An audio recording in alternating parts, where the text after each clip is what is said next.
Hey, good morning, everybody. For those of you who don't know me, which is probably about 7/8 of the world, my name is Tom Nalepka. I am from the East Coast of New Jersey, and you can probably hear the truck going by. I'm on the Jersey Shore today, getting ready to go into my favorite coffee house. And for those of you who don't know me, like I said earlier, I just want to give you a little bit of background of who I am, where I came from, what I'm doing, and hey, maybe we could connect here on YouTube or Facebook.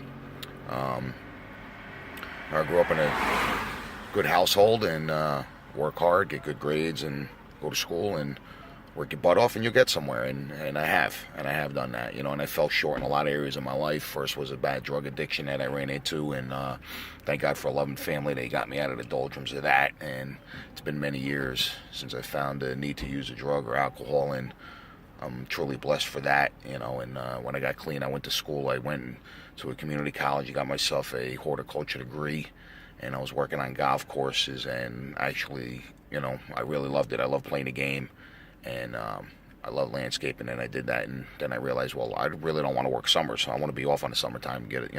So I looked for a new career, and I did some route sales, and that was good. I was selling hubcaps and wheels to car dealerships in the area that I lived in at the time, and it was good. Made some money, but I said, you know what, this isn't going to last forever. And a friend of mine said, hey man, why don't you get your CDL license, become a truck driver, and get your hazmat tanker endorsement,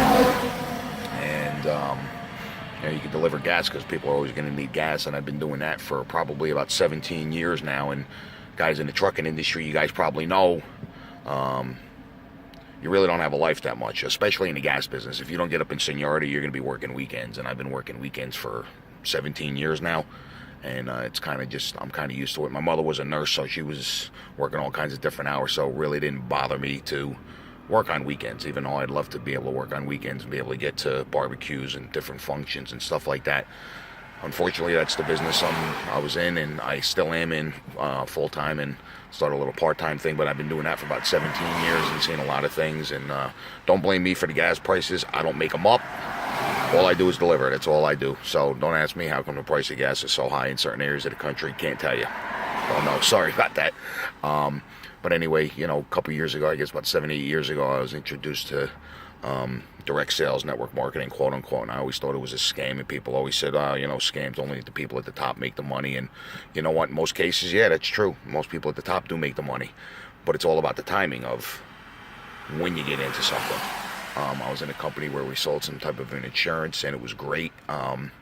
Good company, publicly traded company, and they sold out. I think it was for about, I want to say about $450 million. I can't exactly remember, but they were on the New York Stock Exchange, and that's one of the things that had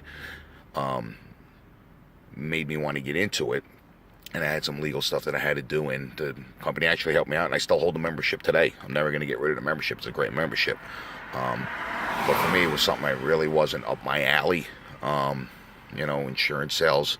Like I said, hold a membership, still have it, and will have it probably till the day I die. Not unless I'm not going to need the money to need an attorney, because I'll have enough money, or. But anyway, got into that, did that for a couple of years, made some money doing it, didn't grow to where I wanted it to grow, because everybody had heard about it already. It was already around for 20, 30 years, and I still know some people that do it, and they're doing phenomenal at it, they're doing great at it, but it just really wasn't for me. And then I got into another company, which was, they did skincare, and guys, people are like, why are you doing skincare? You're a guy. Yeah, good point. However, I didn't need it. I used some of the product, and it was great, and I loved it. And great industry. The skincare industry is a big industry for you. Avon ladies and Mary Kay ladies, that, and things change, business models change, and the people that got in early enough made a ton of money, and then, as in a lot of companies, the comp plan changes, and as far as I know, they're still doing good and all. And the timing wasn't just there. It just wasn't right for me, at the time. And now I found a company in the technology field, and you say, well, why technology? Well, look at the Bluetooth on my head, and you look at the way iPhones are made and what things can do today. I mean, I actually saw an article where they're actually going to be there's going to be a doctor that's going to be doing a head transplant. I mean, if you would have saw something, if you would have told me that, 5 years ago, I would have told you you're out of your mind. But it's being developed. It's being developed. And so wearable technology, according to an article posted in Forbes magazine of February in 2017, the wearable technology is going to be projected at $34 billion by 2020. $34 billion by 2020. And when I saw that, and I walked into Walmart and they have a whole section of just wearable technology, I'm like, wow, this is something I got to get into. This company, what we're doing is they have EKGs, heart rate, blood pressure. They have the patent on being able to do blood glucose level, to be able to read your blood if you're diabetic, and you don't have to, poke yourself twice a day. I was talking to a friend of mine yesterday. He says even though he has his insurance, it costs him over $2,000 a year out of his pocket for this. And I'm like, wow, and this is a trend where, they say people at the top make the money. Like I said earlier, it's the timing about everything. If you would have got into Mary Kay or Avon 20 years ago, you'd be sitting pretty good right now. Would you agree with that? Well, that's where this company is at right now. They're at the beginning stages, and we just launched here in the USA, and things are starting to take off.